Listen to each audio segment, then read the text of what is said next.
The Weekly Rebuttal. Number 3. Is strategy diluting you? That is the question behind the Saylor argument this week. And this one is awkward because the doubt is not only coming from Bitcoin critics, it is coming from inside Bitcoin. At BTC Prague, Jack Mallers pressed Michael Saylor on a term that has become central to the whole strategy debate, MNAV, or multiple to net asset value. Saylor did not give a one-sentence answer. He took time, a lot of time, and that is why this matters. If strategy is just a clean Bitcoin accumulator, the story is simple. Issue shares, buy Bitcoin, shareholders get more Bitcoin exposure. But if strategy is a premium-to-NAV machine, a complex capital structure, and a financing loop that depends on the market keeping faith, the story is not simple at all. So the honest rebuttal starts by giving the skeptics their best case. Here is the steelman. The bear case says strategy is not only a Bitcoin company, it is a financial engineering company wrapped around Bitcoin. The company trades at a premium to the value of the Bitcoin it holds. When that premium is high, strategy can issue stock, preferred stock, or debt, raise dollars, and buy more Bitcoin. If the new capital buys more Bitcoin per share than shareholders give up through dilution, the transaction can be accretive. That is the bull case. But the skeptic says the same machine has a darker side. It depends on a premium. It depends on investor demand for strategy securities. It depends on the market believing that Saylor can keep turning Wall Street paper into Bitcoin faster than dilution hurts common shareholders. And if that premium compresses, or Bitcoin falls hard, or the preferred and debt stack becomes harder to service, the same machine can start to look fragile. That is not a crazy concern. It is the entire risk. Now add the June 8th data point. Strategy sold about 1,409,600 MSTR shares during the first week of June and raised about $181 million in net proceeds. During that same period, it bought 1,550 Bitcoin for about $101.3 million at an average price of $65,332 per Bitcoin, and it increased its US dollar reserve to $1 billion. So the skeptic looks at that and says, wait, you sold common stock? You bought some Bitcoin. But not all the money went to Bitcoin. Some of the money rebuilt a cash reserve. So how is this not dilution? That is the strongest version of the question. Do not wave it away. There is also a psychological version of the bear case. Most people do not buy MSTR because they want to read the capital stack. They buy it because they want amplified Bitcoin exposure in a brokerage account. That is understandable, but it creates a dangerous shortcut. People start saying strategy is Bitcoin with leverage, as if the leverage is just a volume knob. It is not. Leverage has terms. Preferred stock has dividends. Convertible debt has conversion prices and maturity dates. Cash reserves have a purpose. Market premiums can expand or vanish. So the skeptic is really saying, do not confuse the clean asset with the wrapper. The clean asset is Bitcoin. The wrapper is a public company with a financing strategy. That wrapper can create value, but it can also create risks that do not exist in self-custody Bitcoin. If a company issues more shares and the Bitcoin per share goes down, common holders were diluted in the metric they care about. If a company issues shares to build cash that supports preferred dividends or debt obligations, common holders may ask whether they are funding a structure that sits above them.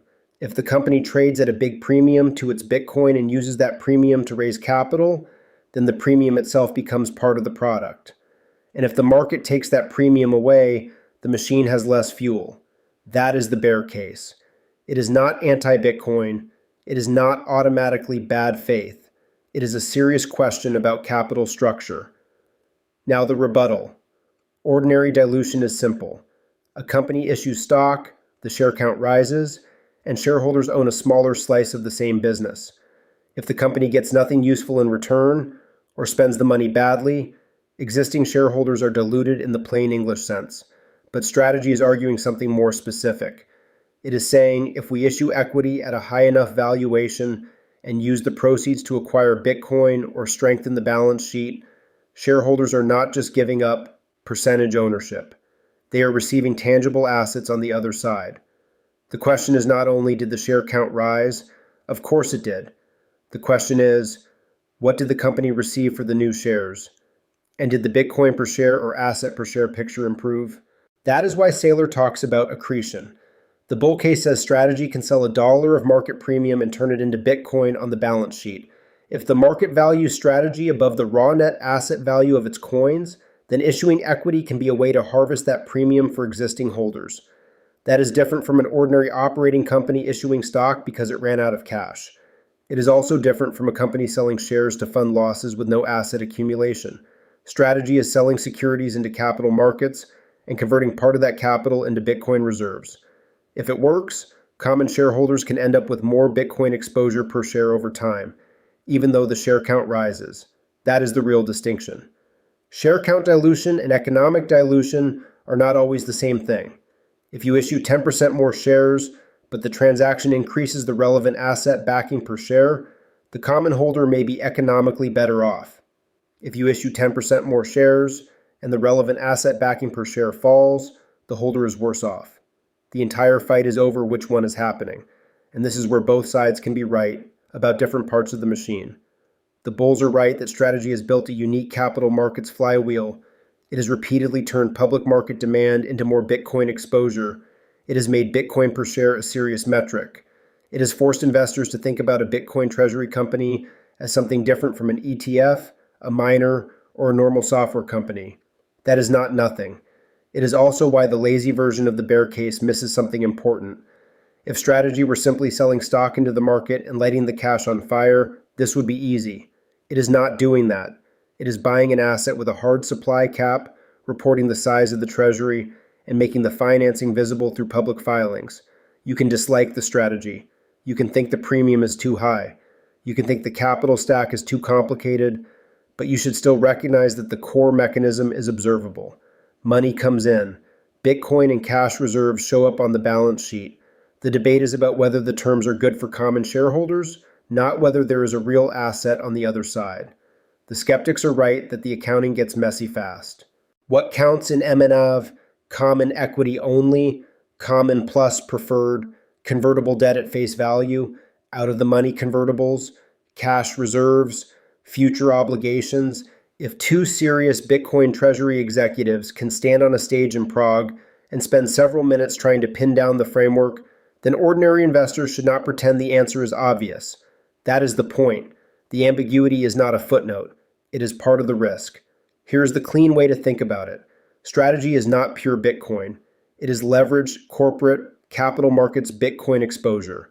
That can be powerful. It can also be dangerous. The Bitcoin on the balance sheet is simple. The wrapper around it is not.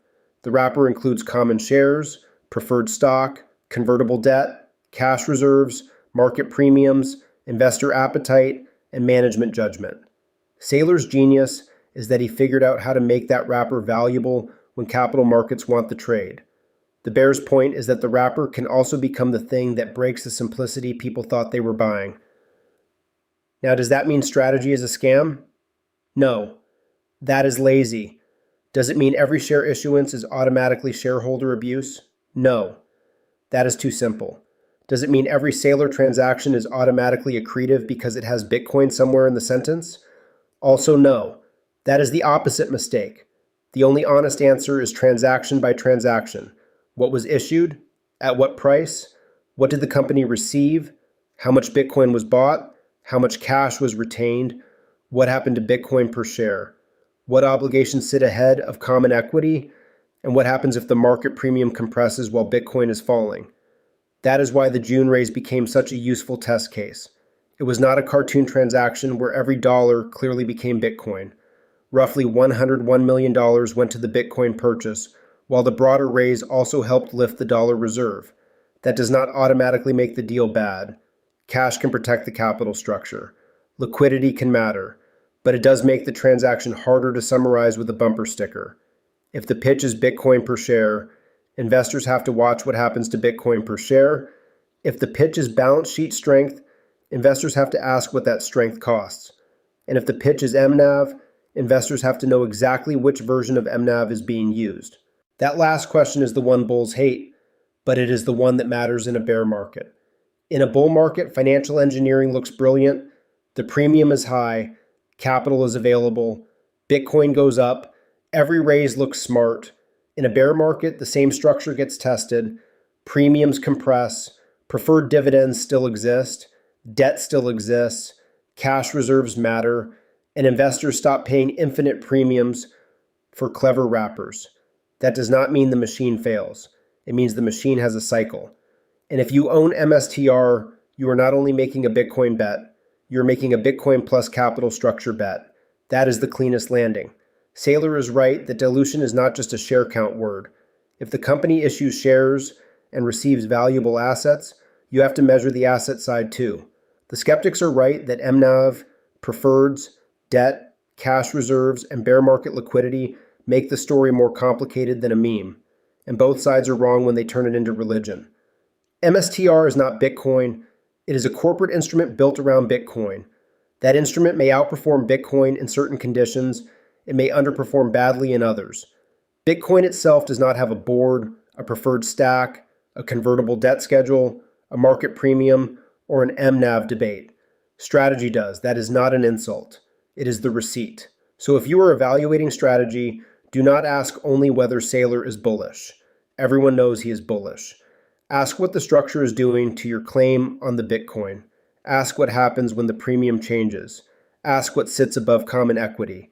Ask whether Bitcoin per share is rising, falling, or being defended with a metric you do not understand. And ask whether you want Bitcoin itself or a leveraged capital market machine that owns Bitcoin. Those are different things. The bears are not crazy to ask. The bulls are not crazy to answer. But the answer cannot be vibes. It has to be receipts, educational only. This is not financial, tax, or legal advice. This is not a recommendation to buy, sell, or hold MSTR, strategy preferred stock, Bitcoin, or anything else. Until then, think in Bitcoin.